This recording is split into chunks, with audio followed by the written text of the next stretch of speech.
Good morning, everybody, and welcome to Coffee and Football. I'm your host, Blake Monroe, where I'm joined each and every morning by Bobby Burton and Jerry Hamilton, who's eating QB1 jerky. A little QB1 jerky, man. Not bad. Not bad. A little smoking ham this morning. Thank you, Bobby. Thank you to Bobby Burton for setting me up with the beef jerky there. I didn't even know Quinn Ewers had some beef jerky, but I did not either. Learned something new today. And hey, before we begin, guys, I want to give a big thank you to Duck Camp, as the entire week for the college football playoff right here on Texas Football is brought to you by the good folks at Duck Camp. So a special thank you goes out to them. We appreciate that. Thursday and Friday morning, Jerry and I will be at their store beginning at 8 a.m. We'll stay there until I think the store actually opens around 10. Y'all can come in and hang out with us for a little while. But Thursday and Friday morning, we'll be at Duck Camp over on East Cesar Chavez. Look it up. Come by. We'll either have donuts or pizza, or I don't know what we're going to have. Jerky. We're going to have jerky. Well, we'll definitely have some jerky. Yeah, there you go. We'll do it all, as well as some coffee for sure. That's right. Yeah. All right, guys. Well, a lot to talk about this morning. Obviously, get your questions in. We'll get to all those here in just a little bit. But first, let's start with the AP All-Americans. That was actually released yesterday. And before, don't know what happened there, but let's try this again. There we go. Before we get into the actual awards on who got what, this is broken down by conference. Of course, the SEC with the most at 6. First team All-Americans. ACC, Big Ten, both with 5, Big 12 with 4, and then you get down to your group of 5s there. But I don't think anybody should be surprised with the SEC having the most. No. At 8. Hey, look, I'm excited. The Longhorns that made it, in case you missed that, Calvin Banks and Jahdae Barron, obviously first-team members. But a couple of Longhorns that kind of got dissed by the All-SEC team, guys, Michael Taft and Alfred Collins, both making second-team All-Americans, didn't even make the first 3-team All-SEC team. So congratulations to those young men for the Longhorns, as well as Anthony Hill, the linebacker, making second-team All-American as well. Again, Longhorns placing 5 people on the All-American team. That is a new high for Texas in this new modern era of SARC football. So very excited about that overall. Obviously, the big wins that Texas had, and the fact that they were ranked number 1 for a good portion of this year, contributing to that. But also, you think about the Outland, the Lombardi, the Thorpe, a year ago with the Tavondre Sweat, or 2 years ago with Bijan Robinson. These awards are starting to become commonplace, and that means you got some good players on your team, Jerry. That's the bottom line. Yeah, it's for sure. And I mean, it's a great day, great run of a few weeks for Texas Longhorns from an individual standpoint. Kind of funny to see a 5'11" guard, first team All-American. By the way, I saw that in the Heisman Trophy winner, first team corner and second team wide receiver, by the way. But I think, it's great for Texas. Like Anthony Hill, I said this, the linebackers may be the best position of upperclassmen in college football this year. I'm not saying for the NFL draft, it doesn't work that way, but there are some tremendous senior, redshirt, junior linebackers in college football this year. So for Anthony Hill to push his way and ascend his way up the second team, even if it's by the media, it matters. Anthony Hill's had 2 really good seasons at Texas, and he pushed over some and through some really good upperclassmen to make second team All-American. So congrats to Anthony Hill as he continues to ascend. All right, the next thing we need to talk about, something that we've talked about every day and probably will continue to do so for the next week or two, is the portal. I think the big news as it relates to the Longhorns, of course, is had somebody go back into officially into the portal, is what I should say. And Jerry likes to describe this thusly: 1 step forward, 2 steps back.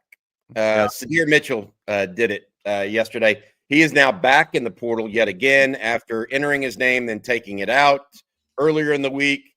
Why did he do that? How did he do that? I don't know all the answers, and I'm not going to pretend like I do. The bottom line is he is opted to go back into the portal. He's at this point, I would just write him off as never going to make a dent for the Texas Longhorns. This comes on the heels, of course, of Texas adding Cole Brevard, a defensive tackle out of Purdue, from the portal. But Texas is going to take more than just, I mean, they were always going to take more than just one defensive tackle, Jerry. So I can imagine that this is what bothered Sadir Mitchell enough to jump in the portal. My take on it is, what do we have to do? What needs to happen here for Sadir Mitchell to kind of catch a snap and figure it all out? Well, you know, unfortunately, to this point, it's not going to be at Texas when he does. You know, and I say the same thing I do about all these guys. I mean, Sadir's a hilarious human being. I hope he goes on and finds a way to figures out how to maximize his talent. I hope he goes on and does really big things. He's a very talented kid. But, you know, look, nothing's given to you. I mean, you've had 2 years to make a dent. You've played 36 snaps this year and were suspended.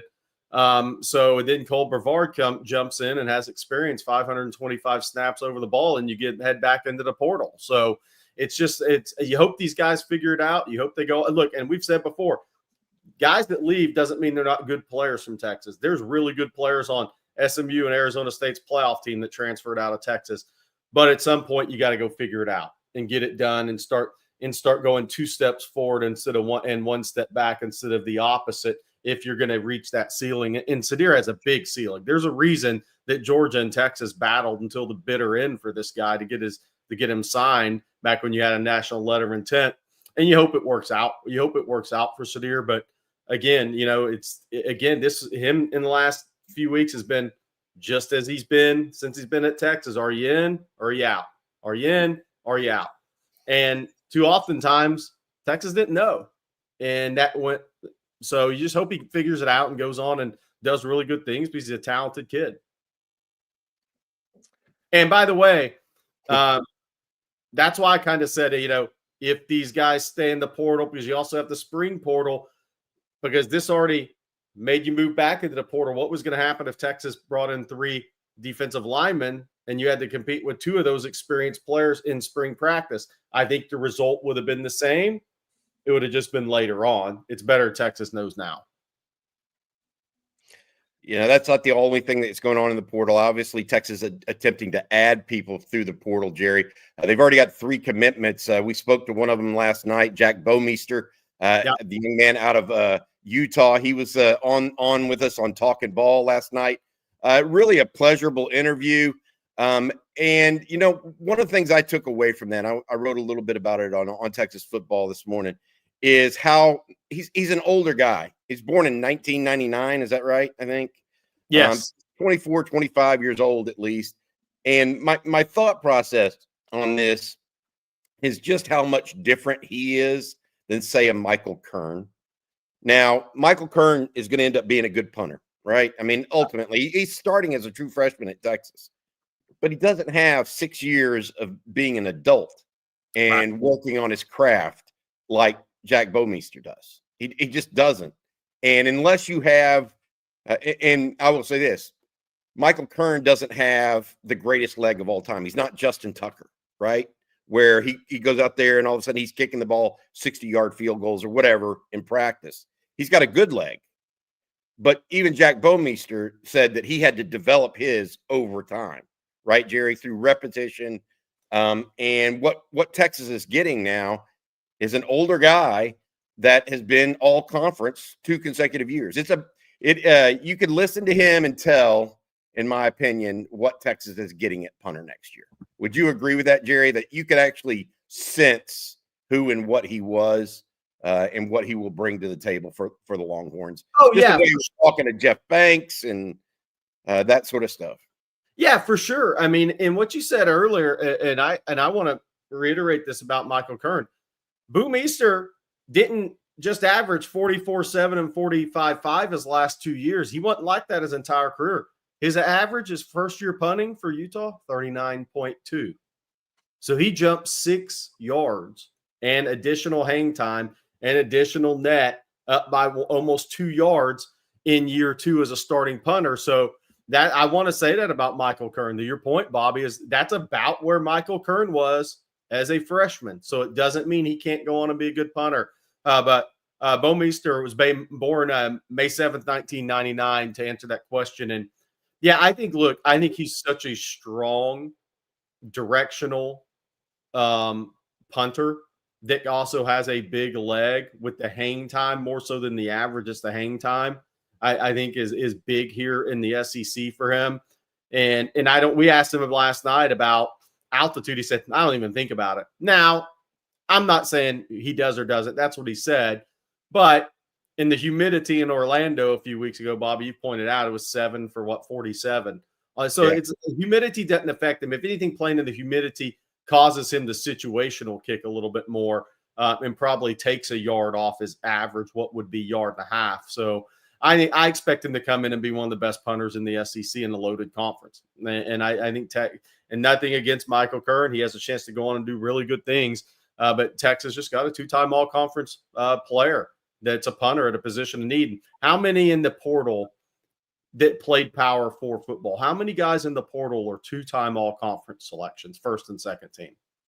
I mean, probably about 10 to 15 at that most. Max. Yeah. Max. He's a huge addition. Yeah, but I would add this to that comment. He is actually also a grad transfer, Jerry. Yeah. And not just a portal transfer. He got his degree from Utah. He'll be in the College of Communications going for his master's at the University of Texas. Good luck to him. And that the other two commitments we mentioned, Cole Brevard and Brad Spence, they have committed to Texas and signed. We all know that. There's a little bit of an update here on another one. This is Brad Spence out of Arkansas. Had a really good, nice last few games for Texas, for Arkansas. Steve Sarkisian yesterday in his press conference availability talked a little bit about all three of the signees for Texas. With Bo Meester, he talked about his ability to situational punt and how much he liked that, as well as the hang time with him. With Brad Spence, he talked about how he had known him for quite a while at Klein Forest. Jerry, you've been talking about that. Sark reiterated that, said that he just liked him as a player, said that he brought versatility to the Texas defense because he could play. He said in high school, he was more an edge guy. At Arkansas, he's learned to play more off the ball while still having some of that edge presence. 4.5 sacks this year. Sark specifically called out his versatility, Jerry. And when he talked about Brad Spence, and then Cole Brevard said he's got 2 years starting experience and the size that they want inside as well. That's what Sark had to say yesterday at the press conference availability about all three of those signees. Now, flip forward, we've got a couple things going on. Texas is expected to host at least 2 visitors today and tomorrow. They are Eric Singleton, a wide receiver out of Georgia Tech, 10.32 100-meter, Georgia Tech's leading receiver this year, and also expected to host Lee Hunter, a defensive lineman out of Central Florida, a young man originally from Mobile and signed with Auburn out of high school, but has played 3 years now for Central Florida. The last 2 years, he's received some Big 12 all-conference, either honorable mention or I think it was third team 1 year as well. He's got a lot of production behind him. Those 2 guys are set to be on campus. One other thing I want to add, and this is important because Texas went 3 of 4 last week in the portal. They brought 4 guys in and got 3 commitments.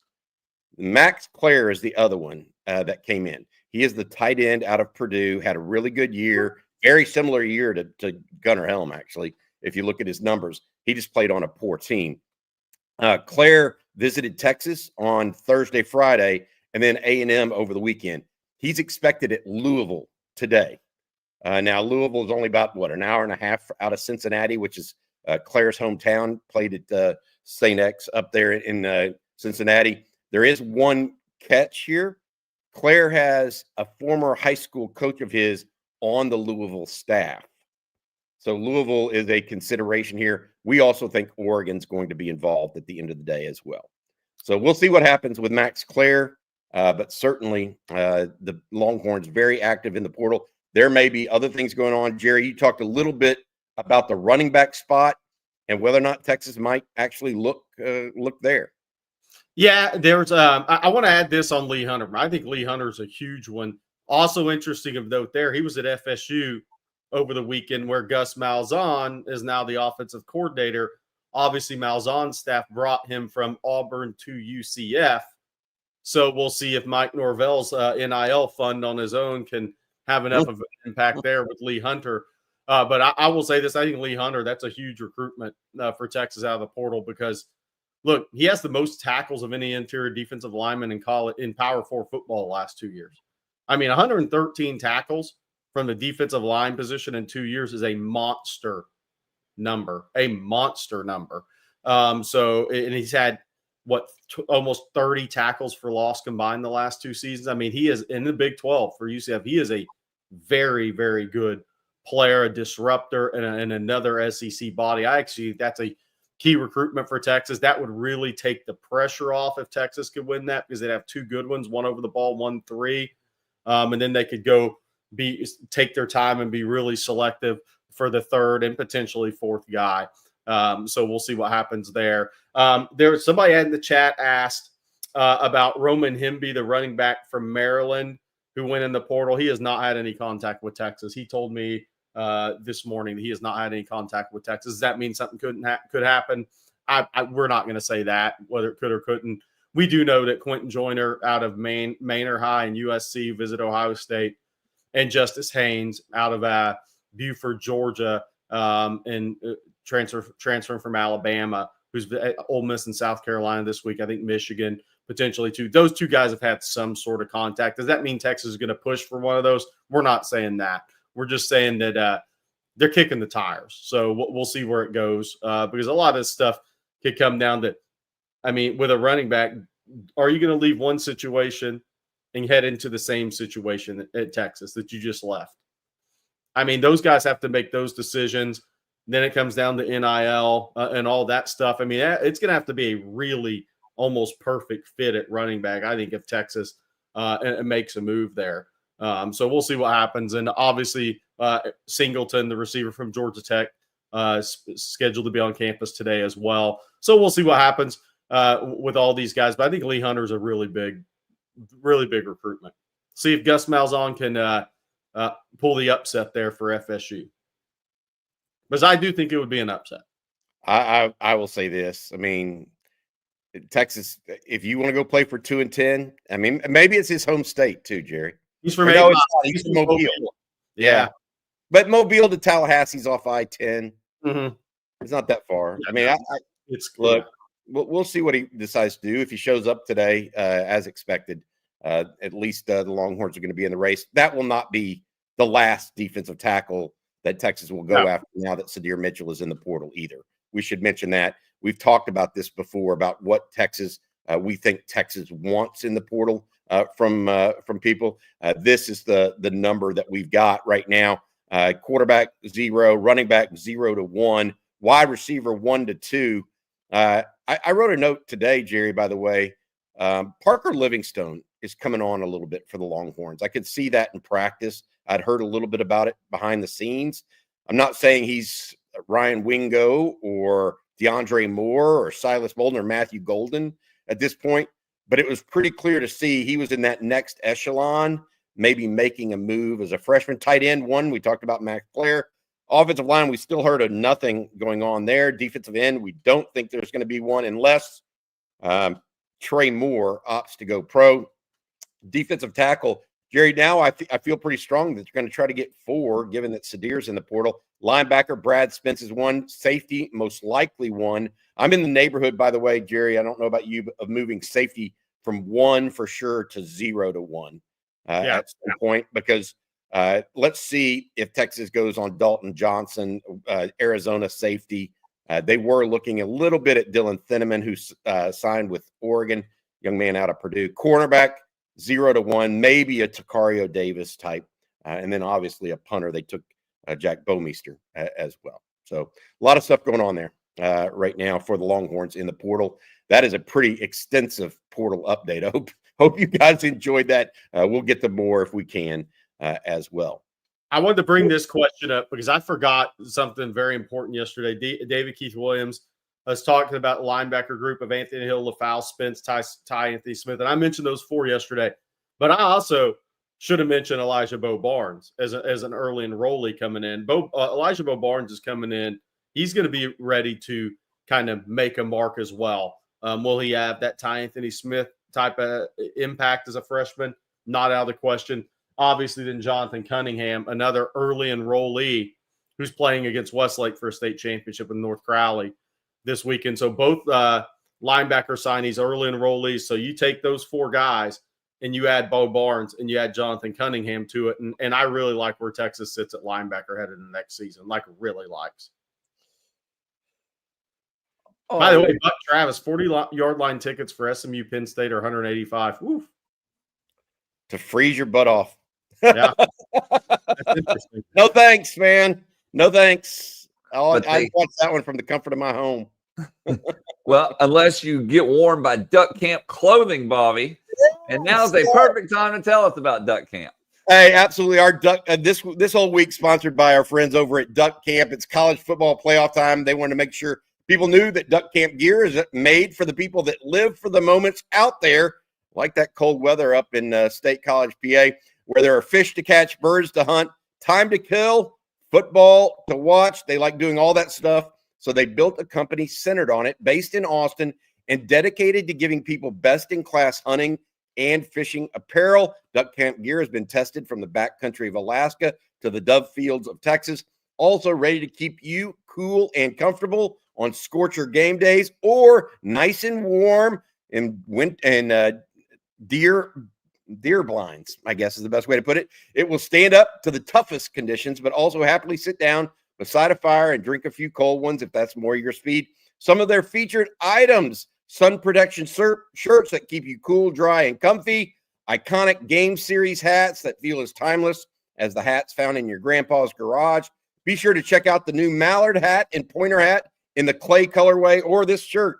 This is that heathered clay that pretty much looks like our beautiful burnt orange. Here's the great seasons, y'all. Yes, hunting, football, and the holidays. Shop hunting gear at duckcamp.com. Thank y'all for sponsoring college football playoff week on Texas football. Thank you, Bobby. And I also want to let everyone out there know about Factor, and notice how the days are shorter, but your to-do list aren't. Well, power through your busy days with Factor's no prep, no mess meals. Factor has easy, nutritious options to keep you filled up and feeling your best. Don't let the shorter days of winter slow you down. Let Factor take shopping, prepping, cooking, and cleaning up off your daily list of things to do. They make it easy, and they have something for everybody. You can find guilt-free comfort foods like home-style chicken and gravy, loaded mashed potato, pork chops, feel-good vegan options like sweet potato and chickpea curry, and even globally inspired flavors like Peruvian shrimp and red pepper cauli grits. And the variety they offer is unmatched. I pretty much every day I eat something new for lunch, thanks to Factor. I think today I'm going to actually have chicken Alfredo. It's outstanding, just like the rest of their meals.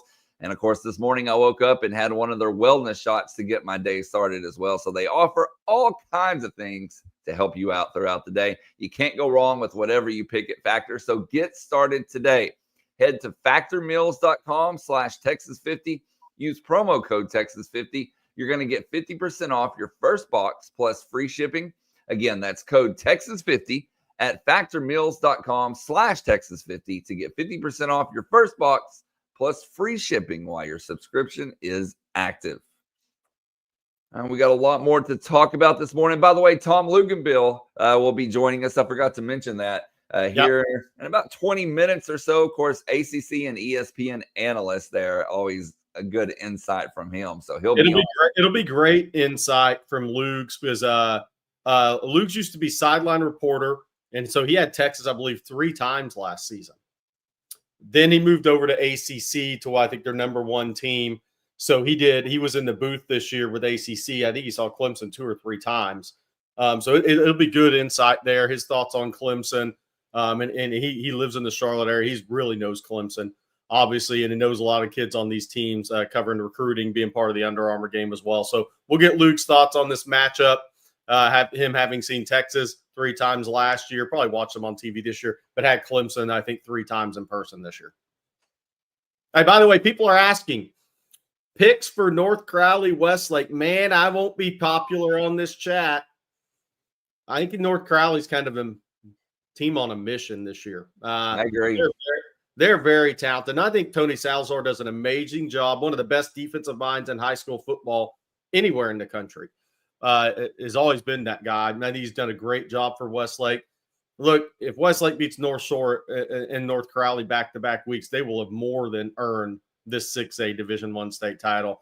Ray Gates, if it was a round 3 game and they beat Duncanville, I'd worry about Ray Gates' team being emotionally up for the next game. State championship game, I don't think he has to worry about this. That's going to be a heck of a game, but I picked North Crowley. I think Westlake is Westlake's going to be in it because Salazar's a great defensive coach. But, man, I saw North Crowley in August when I was up there. That team had a different look about them, feel about them. That team was locked in August. I was actually really impressed when I was there for an athletic period workout.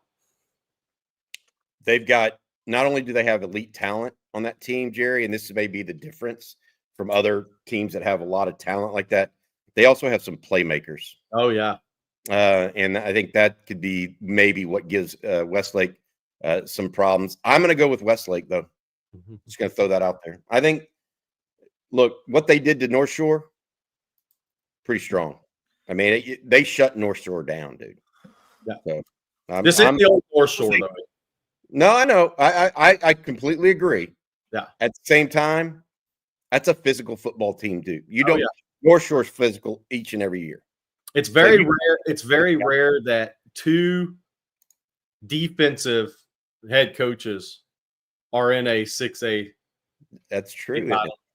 They're both D coordinators that became head coaches. Kind of rare in today's spread high school football in Texas. Kudos to talking about high school football state championships, we got to talk a little bit about quote unquote the Dodge Bowl. Yeah. If y'all remember that, it was Cade Klubnik versus Quinn Ewers. It was Todd Dodge versus Riley Dodge in a state championship game about 3 or 4 years ago now, where those two met for the first and only time. They will rekindle that matchup just coming up Saturday at 3:00. Jerry and Blake, I went to the press availability yesterday. Quinn spoke at that and spoke a little bit about that. So did Michael Taff, a teammate of Klubnik, Cade Klubnik at the time. My takeaways are, one, Michael Taff respects the hell out of Cade Klubnik, respects him to no end. Like, said he's the toughest, hardest-nosed competitor he's ever been on a team with or competed against. So Michael Taff has clearly told Andrew Makuba and Jade Barron his feelings. Andrew Makuba, of course, needed no help in that, having played 3 years at Clemson and seen Cade Klubnik firsthand. He and Cade Klubnik, actually, Andrew Makuba and Cade Klubnik were locker mates at Clemson, to tell you how far that goes back. So there's a lot of interplay there between those two guys and Cade Klubnik. Jerry, Longhorns really looking to figure all of this out. If you look at the numbers between these two guys this year, Klubnik clearly has had the quote-unquote better statistical year, right? No doubt about it. He's had 40 TDs in either through the air or on the ground to just 5 interceptions. But, Jerry, you went in and did some searching about Klubnik's effort against higher-ranked teams. What was it that you found that maybe be a chink in the armor there for Cade Klubnik? Well, he protects the football. He may be asked to do something Saturday he's never done yet as a college quarterback. And everybody has their moment, right? And he is, again, he's played 9 games against ranked opponents when they played him.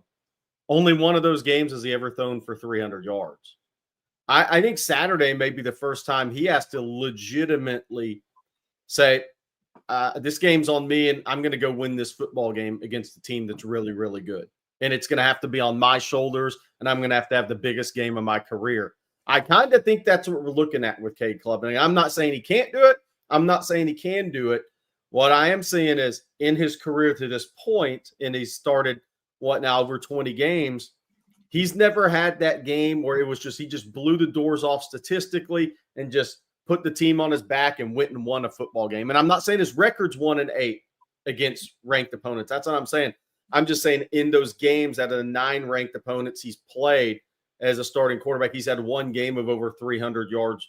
He may just have to put the team on his back Saturday. It's something that all these guys, very few of them actually have to do or actually can do. And when they're asked, can they do it? I think that's what's in front of Cade Klubnik Saturday. I think he's going to have to probably have the best game he's played in college. I look at it in guys, I just think it's going to be look, there's going to be some, I don't want to say ill intent because that's not the way I feel. I don't think there's bad blood between these two guys. I think they're two Texas high school football players that want a rematch. I think Cade Klubnik probably wants to prove it wasn't a fluke and it wasn't just Westlake beating Southlake. And I think Quinn Ewers wants a rematch because he wants to prove that he was injured a little bit in that Southlake title matchup, and he could have played better. So I think it is I think it is going to be Ewers versus Klubnik as much as it is Texas versus Clemson. The one thing I would add, though, Texas should have the advantage on defense overall. And I listened to Dabo's press conference yesterday. Couple of takeaways. First, that's for a guy that's been that successful. He may have as icy of a relationship with his local media as I've ever seen. I mean, it's wild for a guy that's won as much as he has.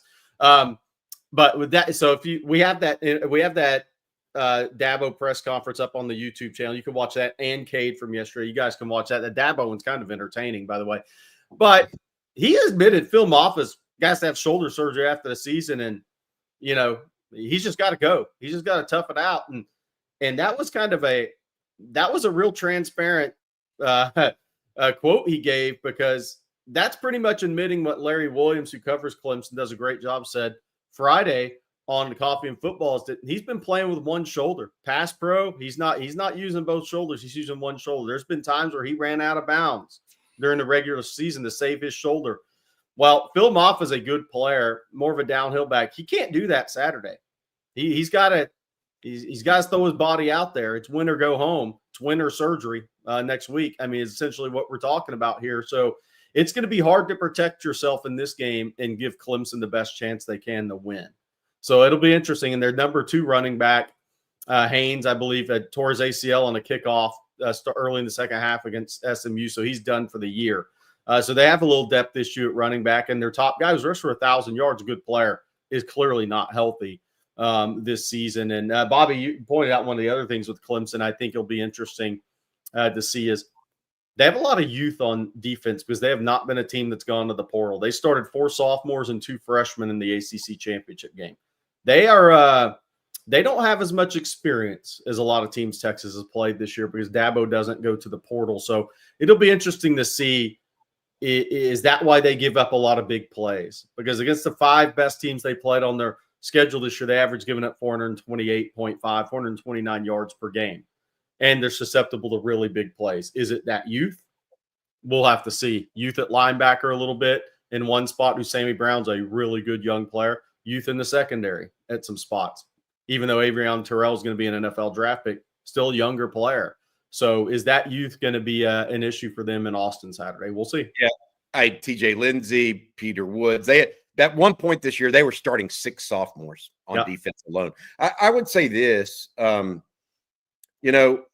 people that are thinking that Texas is just so much better than Clemson or so much more talented, the frontline guys, Texas are not that much more talented than Clemson. They may be older, but Clemson is recruited really well. Clemson, the difference between Clemson today and Clemson 5 years ago is not necessarily top-line talent.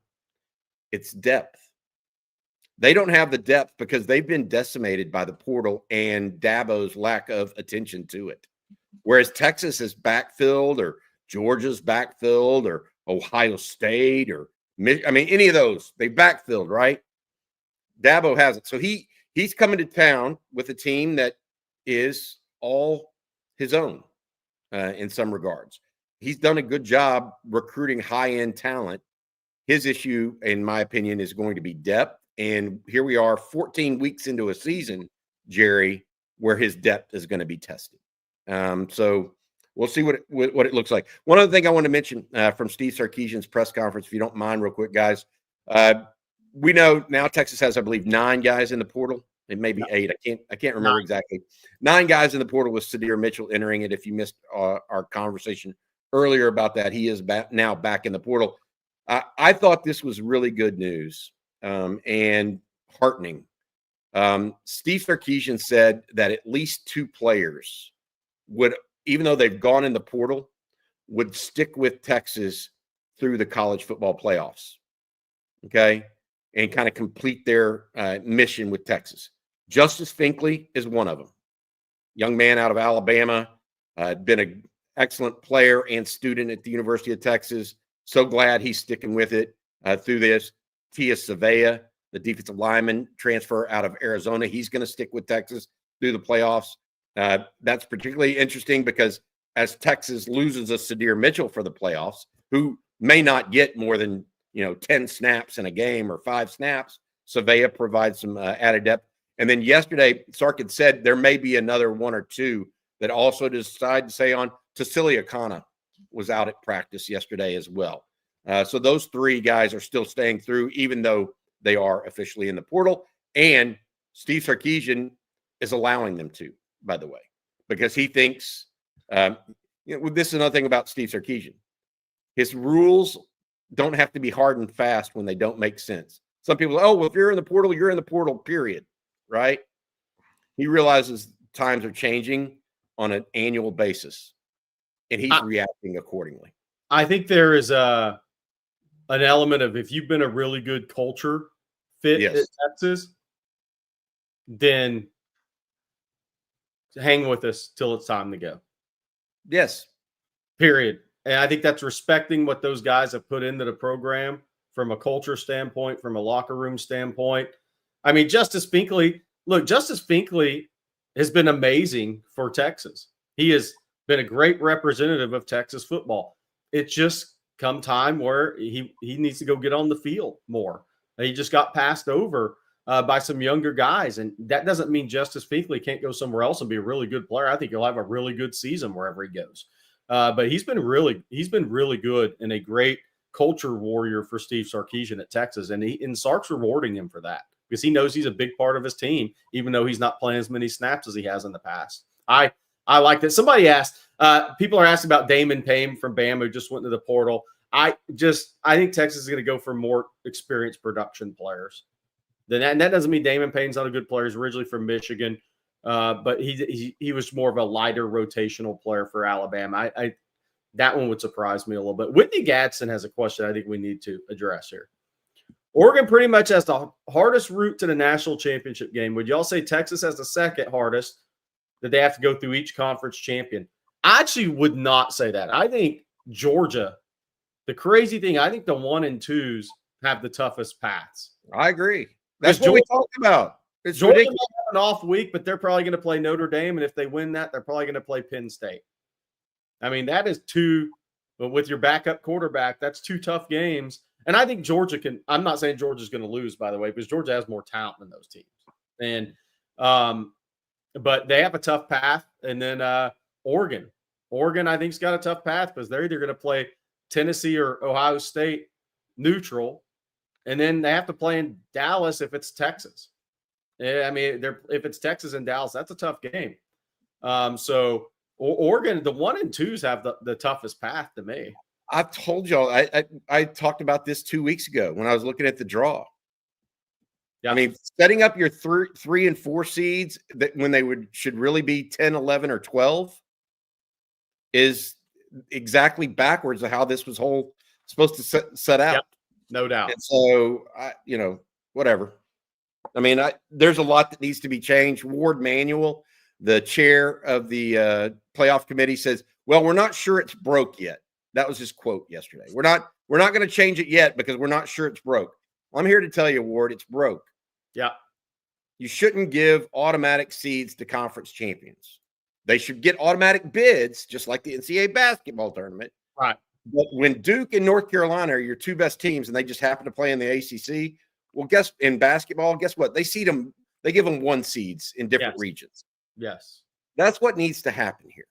And it looks bad on them for having a playoff ranking, and then your bracket doesn't make sense at all to your playoff ranking. I mean, it's a bad look. They're gonna, and I suspect they change that pretty quickly.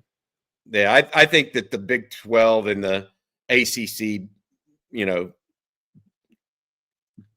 they basically argued enough where the SEC is like, okay, but not realizing that it would actually hurt those guys. I mean, I think it hurts them. For example, instead of Arizona State playing Indiana and getting perhaps a playoff win, they're going to be subjected to either Texas or Clemson and probably lose. That's what's going to happen.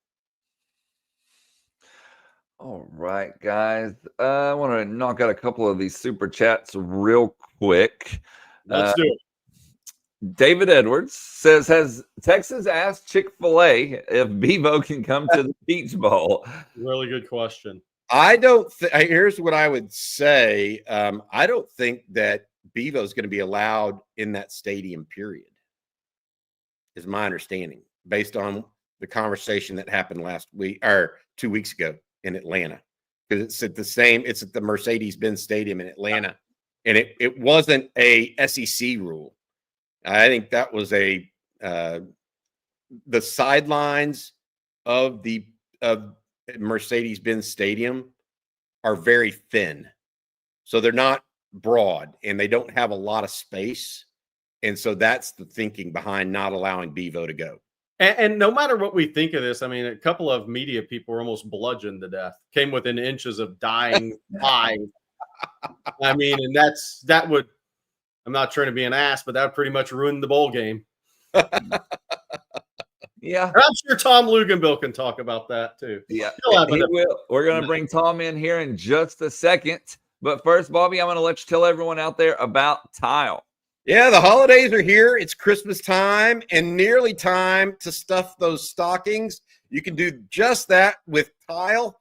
While it's the most wonderful time of the year, it also presents a ton of challenges. Whether you're staying at home or traveling like I am right now, it's busy season. And keeping track of what matters most to you this season can feel more hectic than merry. So stress less this holiday season by stocking up on Life 360's Tile trackers. When you're worried about your family's safety or something goes missing, just use the Tile app. I actually used it earlier this week to find my wallet. The good news is that with Tile, I don't have to worry. I just ring my Tile, and when something goes missing, whether it's car keys, a remote, or my wallet, I can track it down with a location on a map and a sound. You can also add your Tile trackers to your Life 360 app and see your family and all of your family's stuff in one single spot. Family proof your family with Life 360's Tile trackers. Visit tile.com today and use code ONTEXAS to get 15% off. That's tile.com/ONTEXAS or code ONTEXAS to get 15% off. Make sure you don't lose your stuff this Christmas. And Jerry, real quick, if you'll let us know about Manscaped. I will. Look, I've got the 5.0. I got the handyman for the road. I got all my Manscaped tools here, guys. It's the Beard and Balls bundle feature, right? It's all right, fellas. Holiday season's here. And trust me, you don't want to be the guy showing up with tangled tinsel in your ornaments. Oof, that sounds bad and looks worse. Luckily, our friends at Manscaped have got you covered from head to, well, down the chimney with the Beard and Balls bundle featuring the Lawnmower 5.0 Ultra and the Beard Hedger. This bundle will make sure you're a gift worth unwrapping. Get ready for those mistletoe moments and get 20% off plus free shipping with code ONTEXAS, all caps, at manscaped.com. And as a friendly reminder to Oklahoma fans who are getting Manscaped in the portal, you can use that code ONTEXAS, all caps, at Manscaped for 20% off. 2 cuts, the Lawnmower 5.0 cuts through the North Pole of bushes with ease, gentle on your most delicate Christmas ornaments. ONTEXAS, all caps, manscaped.com, 20% off. Thank you, Jerry. Appreciate Don't get that tinsel tangled in your ornament, Jerry. That's not what you want. All right, let's bring on one of the best. He's here. Blake. Good morning, Tom. That might have been one of the funniest live reads I've ever heard in my entire life. Who in the hell wrote that? The Manscaped's unbelievable. I just add my opinions and thoughts in with it. I love it. That is fantastic. How you guys doing today? Good, Tom. Congrats on the gig in the ACC. We didn't get to talk to you as much this year because you weren't circling around the Big 12 with Texas in it. We're here to ask you about Clemson, just straightforward. What do you think of the Tigers? Get right into it. You know, it's interesting. They've been so up and down, and when you watch them, like you look at them, you see them in person, right? They still look like the team that's got a bunch of creatures, right? They got athletes. They have vastly improved their wide receiving core from a year ago, and largely in part due to the two freshmen, TJ Moore and Bryant Wesco. They've had a healthy Antonio Williams. That part of it, the tight end, Jake Brinning's still a really good player. But the lack of consistency has been an issue for them. And, you know, everybody wants to point to that Georgia game. People forget that the Georgia game at halftime was 6-0. That thing got out of hand late. And a couple of fluke plays there too. And then they work through the season. They run up against a buzzsaw in South Carolina. I think South Carolina, you know, some of the talk about the college football playoff with them, they're one of those teams that nobody wanted to play, right? And you caught them at that time. But a couple of things that have been concerning for me for Clemson. Number one, the health of Phil Maffa, all right? Can he go? He's expected to have shoulder surgery at the end of the season. He's going to play. Does that mean he's 60%? Does that mean he's 70%? Where is he? Because he's a bell cow type back that they can really rely upon. If he's not to the level that they need him to be, that's going to put so much more pressure now on Cade Klubnik, who is actually a much better runner and athlete than I think people give him credit for. And let's not forget, Texas didn't have to play Lenoris Sellers. They didn't have to play Jalen Milroe. So now you're defending a guy that at any given moment is either going to be creating plays with his feet or could be utilized in the designated quarterback run game, whether it's power, counter, read, what have you. So I think that adds an element, but you don't want to overuse him. But you might be put in a position, if you're Garrett Riley, the offensive coordinator, where you got to get a real feel early for Phil Maffa and what his health. Defensively for Clemson, it's been with their front guys, and they've got, I would probably say 4 to 6 NFL draft choices along that defensive front seven. But for them to play the way they've played versus the run is an absolute head scratcher. You know, they allowed 288 yards on the ground to the Citadel. And then I think last time I checked, I looked out my window and I still saw Lenoris Sellers running down the street of Memorial Stadium. And I'm sitting there going, good Lord, these guys have way too many good players and athletes. And then they were able to get it together a little bit against SMU. And SMU's run the ball on everybody that they have played. And so they played better in that instance. But they're scary because they have players. The difference is they haven't had that put your foot on their throat and just suffocate you through execution and a talent gap that weighs in their favor. So big one on the road. It's the only playoff game where you're going to actually have good weather, right? So that, you know, that doesn't hurt, you know, a Clemson the way it could maybe hurt an SMU when it's 25 degrees in State College this weekend. So we'll see. Hey, Tom, what is I don't know if with the by the way, congrats on the new gig with ACC and ESPN. Thanks. Have you had a chance to see Texas this year, kind of in between maybe games and assignments, and kind of, or what were your thoughts on Texas maybe last year versus the little you've seen this year? So I have, because of some of my studio responsibilities, I have seen them, you know, throughout the week, just about every week or every other week with stuff that we've had to prepare for. You know, I had the good fortune with my former ABC crew. For some reason, I think we've joked about this before, I think I had them 4 times last year. Right. And then 2 times the year before that. So I'd seen a lot of them, kind of seen the development and the makeup of what they were working to become. To me, guys, and I don't know if it's injury or what it is, but there's been a level of indecisiveness from Quinn Ewers this year that has surprised me. And I think sometimes you can see it in his body language. You can see it in his facial expression, almost a sense of being unsure. You know, like when he's at his best, it's street ball letting it rip, right? Now we're going to get back, we're going to get the ball out, boom, boom, boom, boom, boom. But when he's not doing that, I think that's where they get into a bit of trouble. And if you look at some of the throws that he's had to make under duress, or maybe we're just a hair late, I just kind of feel like he's not seeing it like we've seen him see it in the past. And I don't know if it's a confidence thing. And I know that Sark loves to try to scheme people up and isolate people and take the quarterback to what is going to look like maybe an obvious throw that gets you to the right spot. But when he's been under duress is when the pressure for, like, his QBR is in the teens, guys, when he's been under duress. And listen, every quarterback is affected by pressure. There's no question. The problem is his throws are making it to the landmark, but they're off, right? Whereas you'd actually prefer to have a throwaway or a throw in the dirt. The problem is when that's happening, it's putting the ball in harm's way. And that's something that they can't have. Jerry, I think you and I were talking a couple of weeks ago off of the Georgia game that, the red zone offense, 2 of 10 in the red zone versus Georgia for 5 yards and a dropped interception. It's not winning football. Sark knows it. Quinn knows it. Everybody does. So I think that they've done a remarkable job working around the running back position. When you look at them in camp and you're going, oh my God, the sky's falling. What are they going to do at running back? And I thought they've done an unbelievable coaching job there, shown a lot of depth, good acquisitions, obviously on the perimeter. We've talked about the offensive line probably being the best it's been in 25 years at the University of Texas. And, defensively, they can get after your tail up front. And that's why I think the run game portion of this for Clemson is the only thing that's going to give them a shot. And if they force Texas to have to defend quarterback run, that changes how you defend an offense, because you're going to have to add a hat in the box to account for that. I got to wonder about that Clemson run game. I got to say this because, it's not just running with a film off. It's also pass protection with a bad shoulder.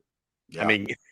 There are things you don't want to do. You don't want to take a hit, and you don't want to necessarily initiate it, right? The question I had, Tom, for you is I made a statement earlier that I think that Clemson is young on defense. What's four sophomores and 2 freshmen starting the championship game for them. But their top line guys are every bit as good as Texas's top line guys. Absolutely, yeah.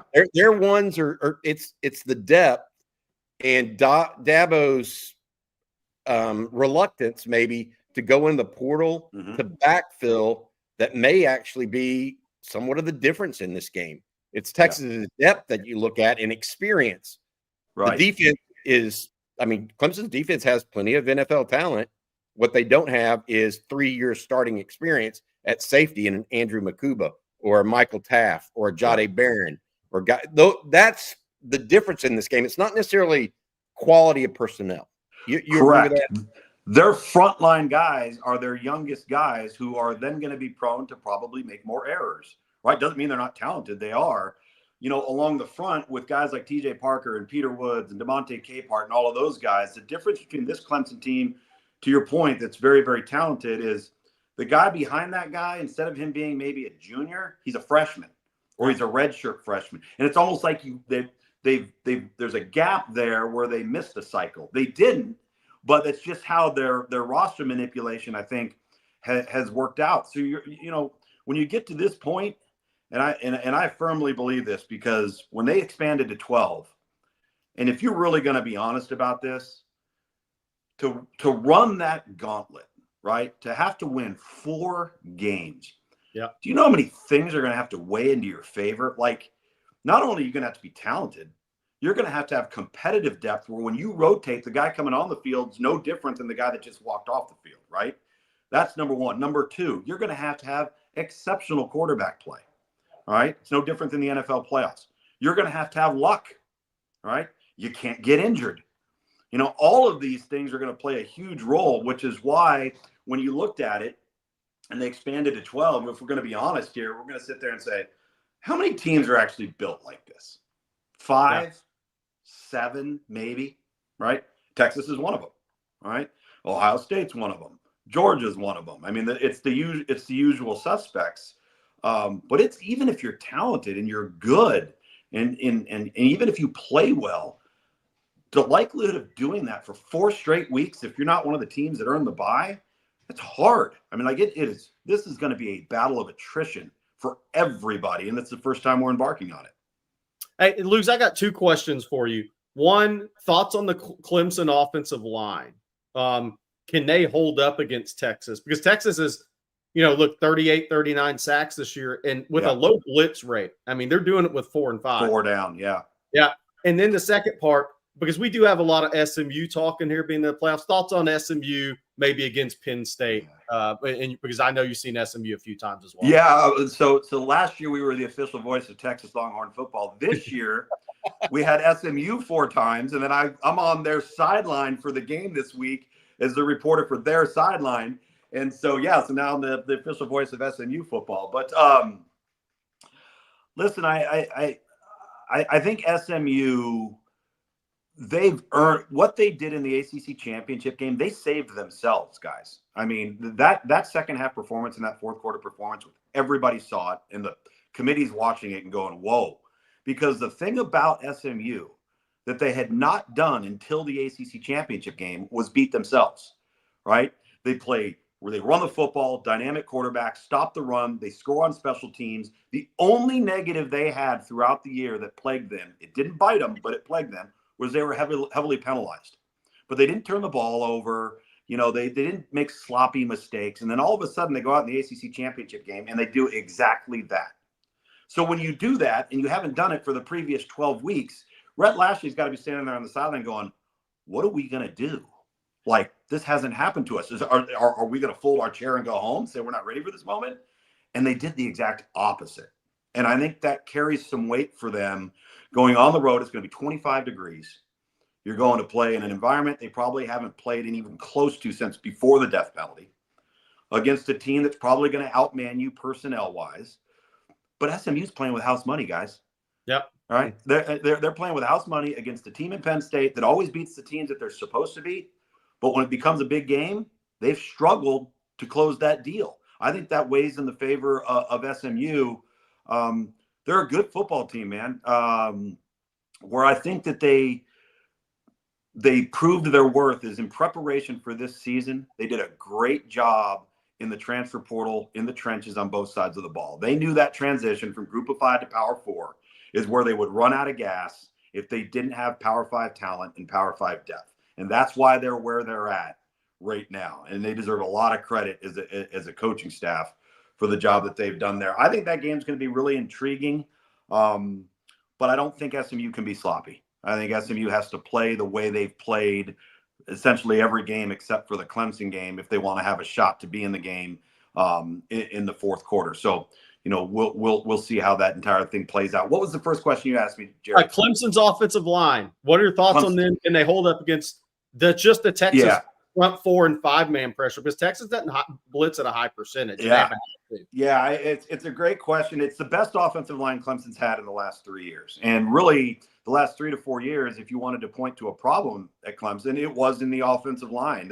I think they had been accused at times of being soft and, not being overly productive, and you're having to rely on your skill players to kind of bail you out a little bit. And then you had a quarterback in progress behind an offensive line that's probably not a great group, and now that's affecting him too. My answer to this question, because we've seen 2 Cade Klubniks. We've seen the hesitant, indecisive, lack of anticipation Cade Klubnik. And then we've also seen the get back, get the ball to your hand, trust what you're seeing, and throw it, let it loose Cade Klubnik. If we see the former, Clemson's in big trouble, right? I don't think that anybody has proven that they can consistently handle the Texas front, pressure or not, unless the quarterback is able to get the ball out of his hands. The quarterback for Cade in Clemson, he has got to get back and I think here's the other thing I think that Garrett Riley does a really good job of. He'll scheme some things up on the perimeter, easy access throws laterally to try to get Texas to have to run sideline to sideline constantly to limit the upfield pressure and explosiveness and getting that, that explosive first step and just flat out beating you athletically, right? And I think you have to have that particularly early to offset maybe some heavy screen game stuff. There's going to have to be some wrinkles. But at the end of the day, if Cade Klubnik holds onto the ball, Clemson's going to find themselves in a lot of second and third and long, and that ain't the recipe for success. Speaking with ESPN's Tom Luganville here on Texas football. Tom, the other question I had for you, I mean, I don't know if you picked a winner or a loser in this Texas-Clemson matchup, but also have you picked a winner or made a prediction for the playoffs as a whole?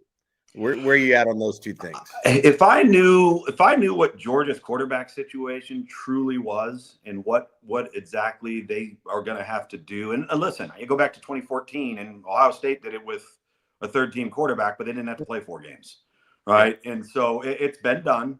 But I think when they are playing well, and talk about not beating yourself, that team has gone out a bunch of times and done things to screw it up, but they're so talented they find a way to win anyway. When they don't screw it up, they're probably the team that's the most difficult to handle top to bottom. Now, I go back to the quarterback position, though, man. Like, if you're going to have to play this game and play this pace and have the opponents that you're going to have, you got to have a Dylan Gabriel, right? Like, you got to have a quarterback whose performance standard has been so high for so long. And with that many reps and that much experience and him having seen everything you can possibly throw, like, how does that not give them a distinct advantage in so many areas? And the one thing they can do is they can get people into a track meet, and that benefits them. Probably not good for everybody else, because that's not the game everybody else wants to play when you're playing Georgia, or when you're playing Oregon. You want to shrink the game, limit their possessions, right? But if they get up on you, like, you have no choice but to get out of your game plan, because it's going to turn into a track meet. So Oregon probably gets a slight lean. And I think, and this is just me, and a lot of people may not agree with this, I never really felt with Ohio State that when they made the change at quarterback that was a significant upgrade over Kyle McCord. I kind of thought it was an even swap. And then, of course, Kyle McCord goes up to Syracuse and is looking to maybe lead them to a 10-win season and had a phenomenal year. But as good as Ohio State is at all of the spots across the board, I don't know if they're good enough at quarterback to win the whole thing. I just don't know that. I'm not convinced of that. And so that would worry, even though their roster, you look at it, you go, all right, they got the roster to pull this thing off. I don't know if they have it at quarterback. Yeah, agree. Tom, thank you very much. And look, you've been hiding in the booth in ACC land. Now you get to go back out and freeze this week. I know. Luke, I remember days in Minnesota on the sidelines with icicles in your nose. I mean, you're back at it this weekend now. Vaseline all on my face. So I'm up there. I was originally going up there to do preview shows on Friday night and Saturday leading up to the game for ACC Network. And then all of a sudden they're like, oh, hey, Luke, can you go opposite of Quinn Kaepernick, and we'll do Quinn on Penn State, and you've had SMU. Let's put you on the SMU sideline. Oh, sure, I'm there. Why not? Yeah. Right. So now I got to go right back to the weather elements, and here we go. And it's going to be fun. Have you guys ever been there? Have you ever been to Happy Valley? Oh, I love Penn. I've been to the Rathskeller. That's a good place, man. It's unbelievable. So weather, noon kick, media darling, America's team in SMU, and what does Penn State do? Should be a great one. Yeah, yep, absolutely. Good luck and have fun, man. Appreciate it, guys. Thanks for having me as always. Thanks for joining us. See ya. Good stuff, Jerry. Thank you for asking him to come on. Tremendous guest, as always. Very knowledgeable. Helped us understand a little bit more about Clemson and their frontline talent, as well as expectations of Cade Klubnik. It sounds like Cade Klubnik had a little bit of a year somewhat similar to Quinn Ewers, kind of a little up and down at times.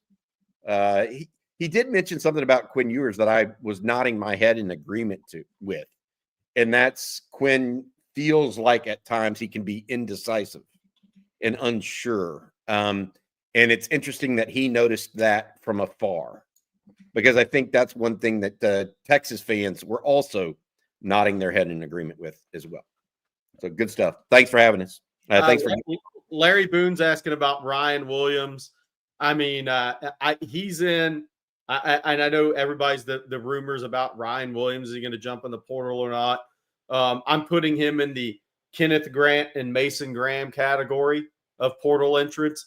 Until somebody like that is officially in the portal, I'm going to sit it over here on the side. I mean, he just got a nice Alabama tattoo on his leg about 3 days ago. Now, that doesn't mean anything in recruiting necessarily. Reuben Foster was once committed to Auburn, had an Auburn tattoo, and signed with Alabama. Yes, that happens. The Bear Alexander photo we showed last night, our producer Matt showed it. So, but we'll see.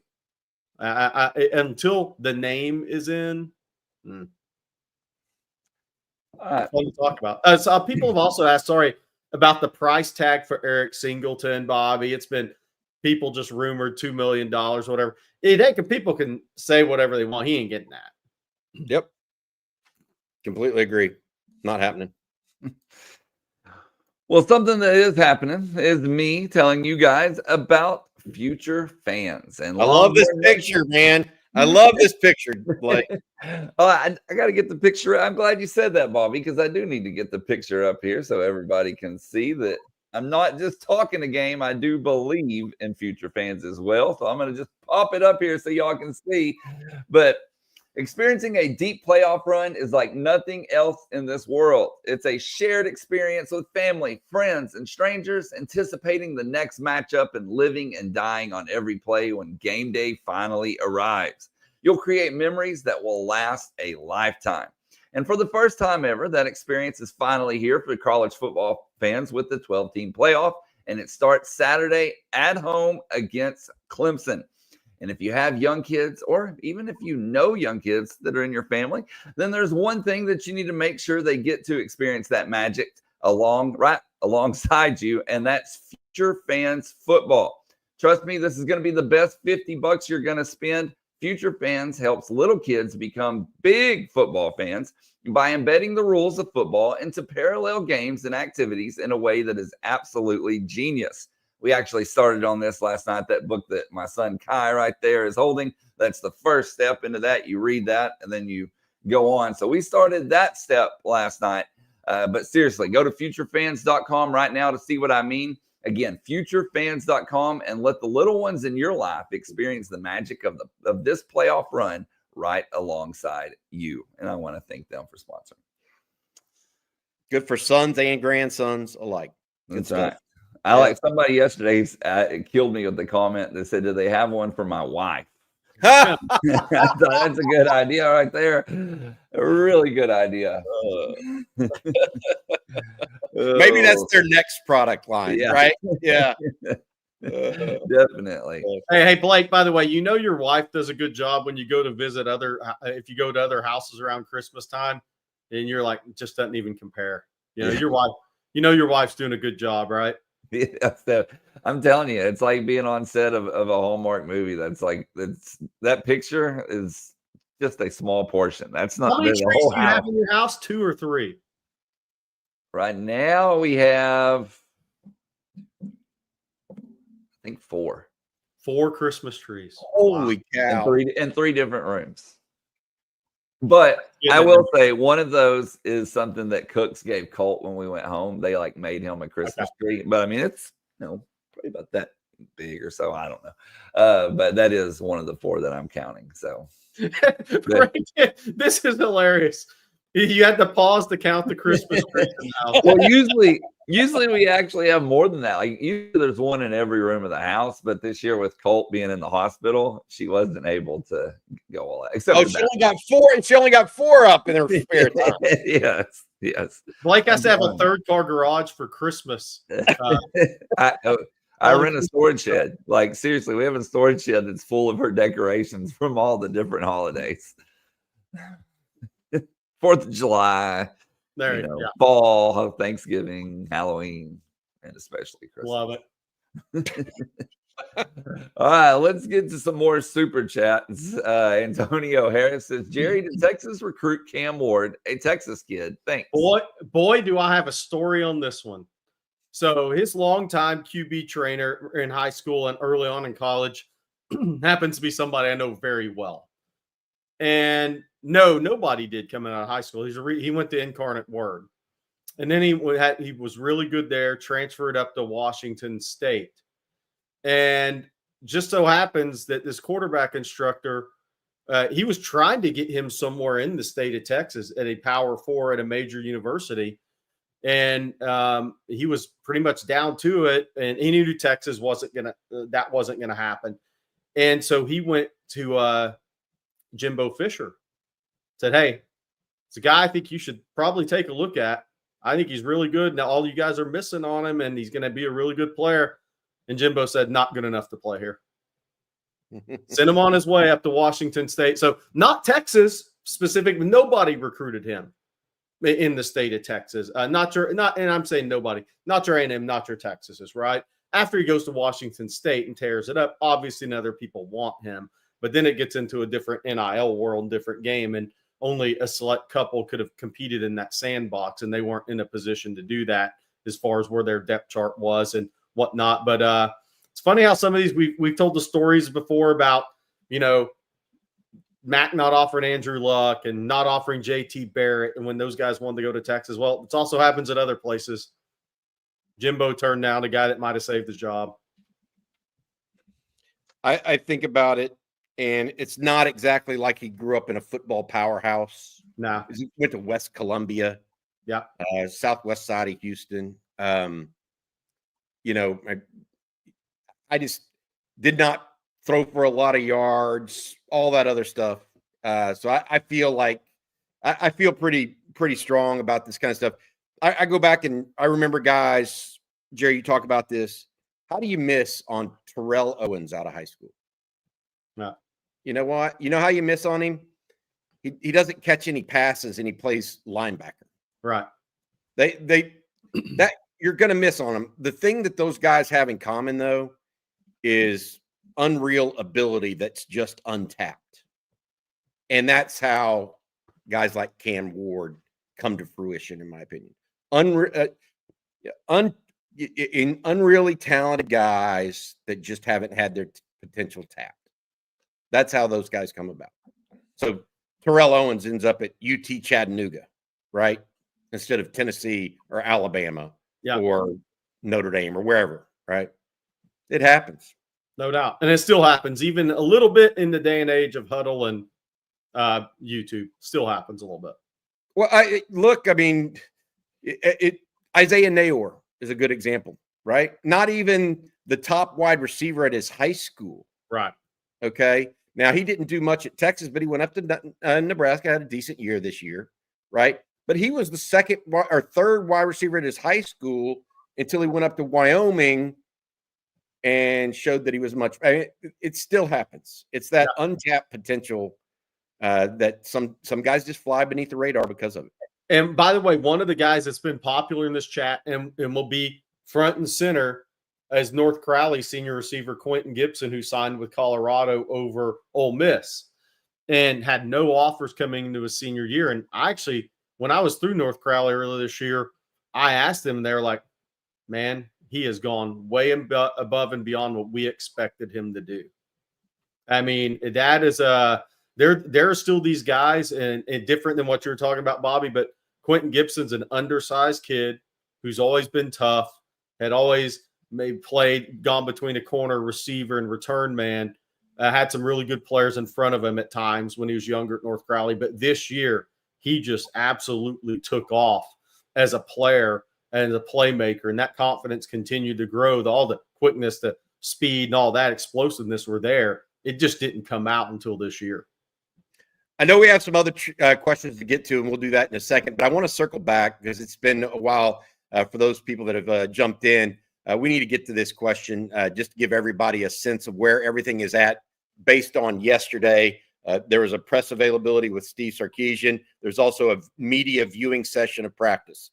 Sarah McCoy asked, what is the latest on the physical status of Quinn Ewers, Isaiah Bond, and Kelvin Banks?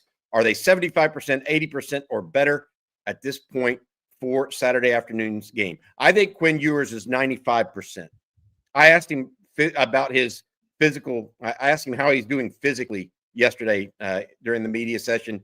He said he's doing well, bumps and bruises like everybody else. So he's not 100%, but he's close. He's close enough as you're going to be 15 games or 14 games into a season. Kelvin Banks was out practicing. I saw him work with the first team unit yesterday. I don't know that he's 95%, or 99% or 90%, but it's not in the 70s. Like he's ready to go. He's going to go. Period. Full stop. Isaiah Bond is different. And I wrote on ontexasfootball.com this morning, I think he's 50-50 for this game. He did not participate in wide receiver drills yesterday. Instead, he was following the receivers around.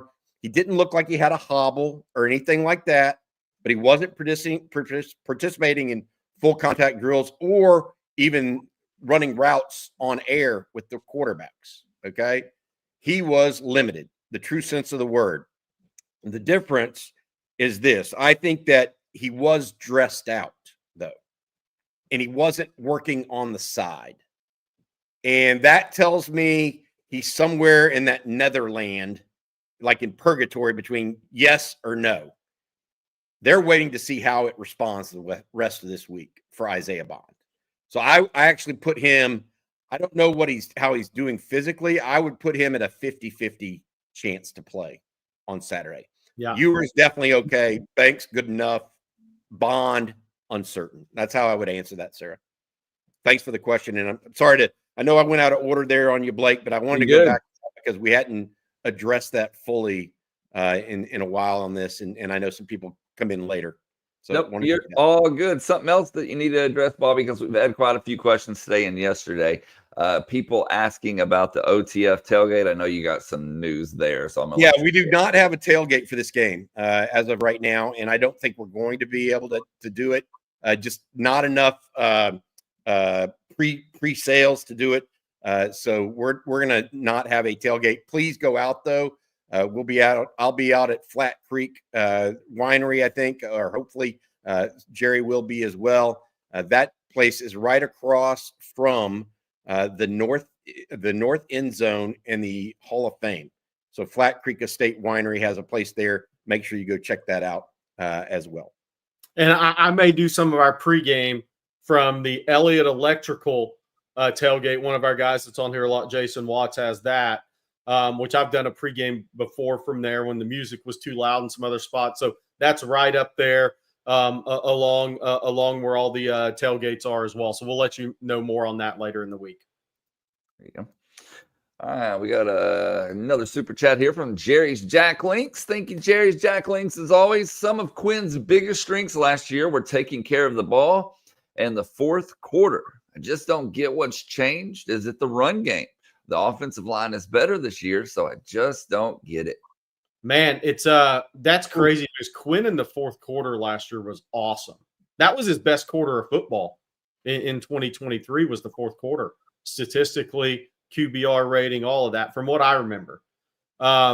It's funny how some things change season to season and maybe putting too much internal pressure on himself. I don't really have the answer, but last year I think he completed around 80% for the season in the fourth quarter of games last year, and that was his best quarter of football. So it's interesting how some things have changed there, and I think what Luke said has some real facts to it. Yeah, look. If I could tell you one stat that will determine this game, it's going to be turnovers. And unfortunately, Quinn has given the ball up more than Cade Klubnik this year. So Texas is going to be fighting that going into this game. And whether that's in the red zone or wherever, we need Quinn to play a clean game because Clemson has good players, guys. I know Texas is favored by 11.5 now, and Texas theoretically should win. They've been the more consistent team. The defense in particular has been extraordinarily consistent. I will add this. Part of my consternation around Quinn is he's had issues, particularly when Texas hasn't had a run game, except against A&M. Those were that fourth quarter or that third quarter against A&M was just something that I think is hard to get out of your mind because it came in such a key game, Jerry. Mm-hmm. It was, it was one of those. Look. Let's see what happens. I don't know how else to say it. Let's see what happens here. Yeah, and by the way, one of the things going into this game, I think Texas will run the ball pretty well. And I'm not saying A&M well. I think they'll run the ball pretty well in this game. I think it'll be it wouldn't shock me if Trey Wiseman didn't have a 100-yard game Saturday. And I think that will help. Yes.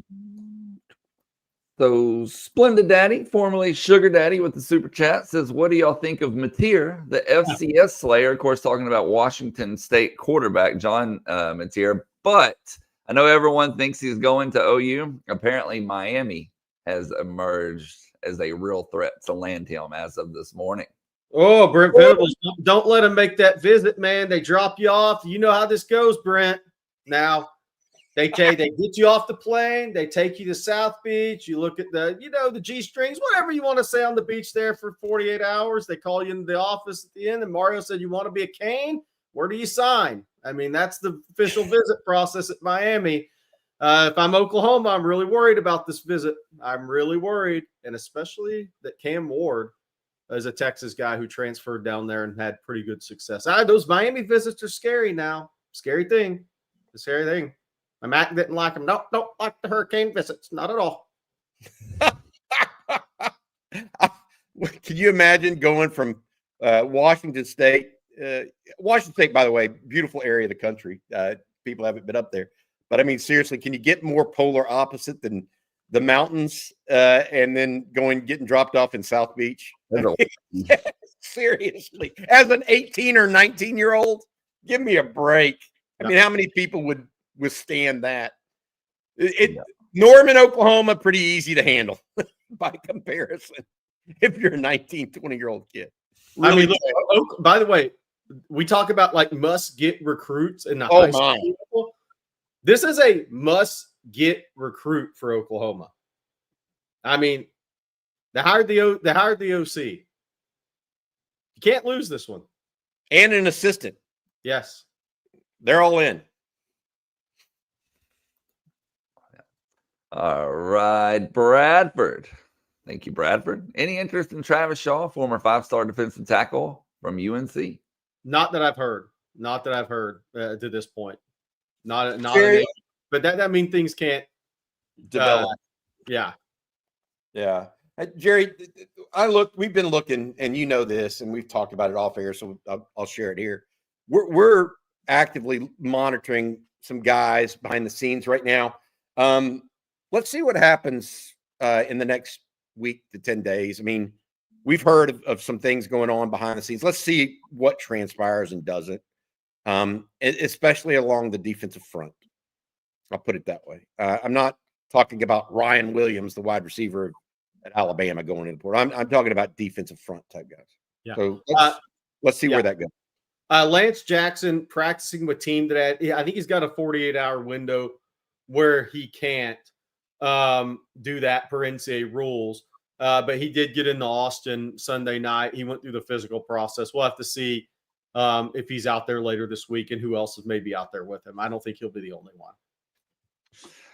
And then Drew Lockhart with the super chat says, as far as you guys know, is Sark's health okay?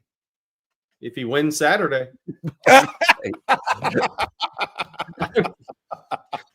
It does. I don't know what that means, but he had a procedure while he was in Tuscaloosa. Yeah. When I saw him yesterday, he looked. I tell you what, the first 5 minutes of his press conference yesterday, he was clearly excited to be in the college football playoff. Clearly, and he was upbeat. So as far as his health, I think it's absolutely good. I think he's fine. And then one other Texas loses Saturday. We're going to all need some health checks. Yes. One other super chat again. This one from Bradford. Thank you, Bradford. He says our O-line can handle good D-line. It's the great linebackers that kill us. Fair. That's what Georgia was able to play. So Texas actually ran the ball. I went back and I watched the Georgia game 3 times. Texas ran the ball effectively against Georgia in the first half when Georgia only put 6 in the box. The minute Georgia put 7 in the box, the run game evaporated. I mean, it went the way of the dodo bird. I'm sure Clemson's going to try to do the same thing. I don't know if Clemson has the same personnel as Georgia. I mean, even though Clemson does have good linebackers, by the way, I just don't know. I mean, I feel there's a reason teams have run effectively on Clemson this year. Let's put it that way. Youth may be part of it, that sort of thing. We'll see. Alfio confirms how scary it is when one of your top targets goes to Miami. It's such a good visit. Alfio did it twice. Alfio, time to come on the show and talk about your visits. Hey, Bobby, you talked about being at Duck Camp on Thursday and Friday. So I want you to clarify, because I think some people kind of took that the wrong way. Like Random Name 25 said, so no coffee and football Thursday and Friday. No, we're going to be there doing it. We're going to be doing the show live from there on Thursday and Friday morning. Jerry and I, Blake will be tapping in from his home there, where it looks like a winter wonderland at times, apparently. But no, Jerry and I will be live there. Please join us. I'm going to try to get at least some donuts out there if you guys want to come out, and then we're going to hang around for an hour or so afterwards. They have a store that has all of their gear in there, including stuff like this, the Heather Clay pullover that I really like to wear in multiple colors, by the way. Some great hats. The pointer hat, the dog pointer hat, is my personal favorite right now. But yeah, join us out there on Thursday and Friday. We're also going to be at the Co-op on Friday afternoon. That will be from 3 to 4 every game day or game weekend of a home game for the Longhorns. We've been at the Co-op each and every weekend, and we'll do that again on Friday afternoon as well. Okay, guys. Well, I think that's going to do it for today's episode of Coffee and Football. I want to thank Duck Camp, Factor, Manscaped, Future Fans, and Tile, all for sponsoring today's show. Thank you all for tuning in. Bobby, what do you have later today? Yeah, I'm sitting down with Bob Shipley and Brian Irwin for lunch with the coach at 11 today, 11 or 12. We'll have that up for you guys. Also, we have a number of different pieces coming online at ontexasfootball.com. We have what do we have tonight? We have live stream tonight. We have recruiting breakdown, which CJ and I are going to turn into portal breakdown later this afternoon. Then a Longhorn live stream tonight, which should have, and I'm not going to say who, because sometimes these things change. We should have one of the members of the 2025 signing class on tonight, the time to talk about his final decision. Thank you for filling that blank in there for me, Jerry. I was stumbling over my words. I'm actually going to be at the women's basketball game tonight. Nice. So I'm gonna head over there. I know you guys got the live stream, but the ladies gonna watch a little Vic Schaefer after he was kind enough to come on our show. Hey, look, hey Vic, I know you're probably not listening, but if you are, he was coaching talk. He was motivating his team on there the other day. Richmond Spiders. Why did I schedule this team? Blah blah blah. They went over there and whipped their butt. Yeah. By the way, went over there and whipped that butt. And Quinn Ewers QB1 beef jerky, that smoking ham is really good, actually, by the way. Those of y'all didn't see me eating that at the start of the show. Actually, really good. So congrats to that one. All right, before we get out of here, I also want to tell everybody to head over to shop.ontexasfootball.com. The OTF shop is open. We got caps, we got mugs. Go check it out.